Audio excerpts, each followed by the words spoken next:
To dive into the game here between the Bucks and the Colts, it's going to be an interesting matchup because we're going to have to see which team is going to have the success against their opposing defense that they'll be playing against. So when I look at the Bucks here for a second, will Tom be able to have a solid day going up against this Indianapolis defense?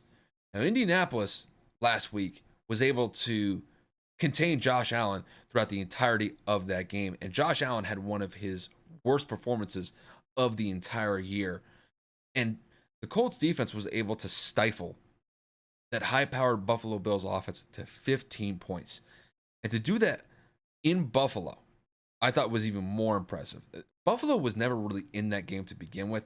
Granted, I know that Jonathan Taylor had a huge day in that one, but I think what got lost from that performance was just how good that defense was against Buffalo. And that's going to be a focal point for Tampa in this one because when you look at what the secondary was able to do against Buffalo last week with what Indianapolis was able to do, Indianapolis was able to shut down Stephon Diggs, Cole Beasley, and Emmanuel Sanders relatively easily throughout that game. So the point that Tampa is going to have to focus on here is getting separation from Indianapolis' secondary. Granted, they've got great targets to throw to you. I mean, you got Mike Evans, you got Chris Godwin, you got Rob Gronkowski, who's back in the fold. AB is still hurt. Now, he may be getting close to getting back on the field, but I'm not sure he's going to be available for this one. But even so, I do think that Tampa's wideouts do have an advantage over Indianapolis' secondary just because these guys just find holes in the defense, whether they're playing man or zone, and they're able to capitalize by not only getting the receptions, but they're also resulting these drives in touchdowns. And that's going to be a huge factor for Tampa in this one. They can't just settle for field goals in this game against Indianapolis.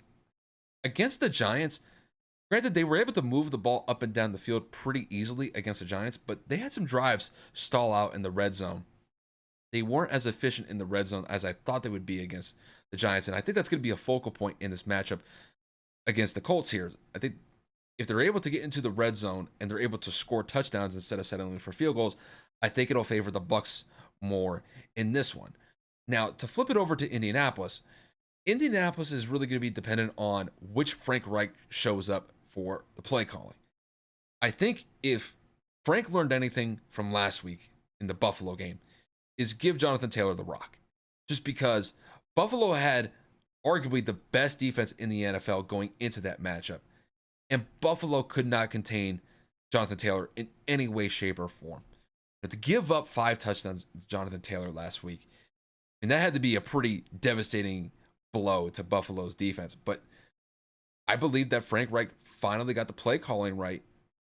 And with the elements that were in play, because it was raining for most of that game, he had a phenomenal day. And I think if you look at the tape, I think that you could definitely find some exploits or you can find some holes in that Tampa rush defense if they're able to win the line of scrimmage. And that's really going to be the focal point is if Indianapolis's offensive line controls the line of scrimmage against Tampa's defense, you could expect Jonathan Taylor to have a pretty solid day on the ground. I wouldn't be surprised if Indianapolis's offensive line wins the line of scrimmage that he could possibly get 100 to 125 yards rushing and maybe a touchdown or 2 as well.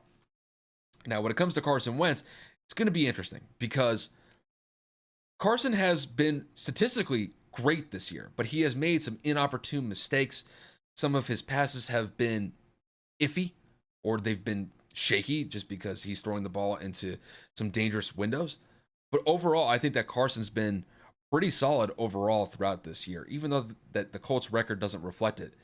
I think he's having a pretty solid year. It's miles better than what he had with Philadelphia last year. So I do think that Indianapolis' offense, they will be able to find some holes in this Tampa defense. It just depends on whether or not that the primary focus in this game for Indianapolis is, okay, is Carson Wentz going to be the guy to carry us to this win, or is it going to be Jonathan Taylor? And I think if they learned anything from last week is that Jonathan Taylor is the cowbell that runs this offense. But with Frank Reich, you really never know what you're going to get as far as the play calling goes. So maybe this is a game where they try to exploit Tampa's secondary more than the rushing defense because Tampa's rush defense is one of the best rush defenses defenses throughout the entire league.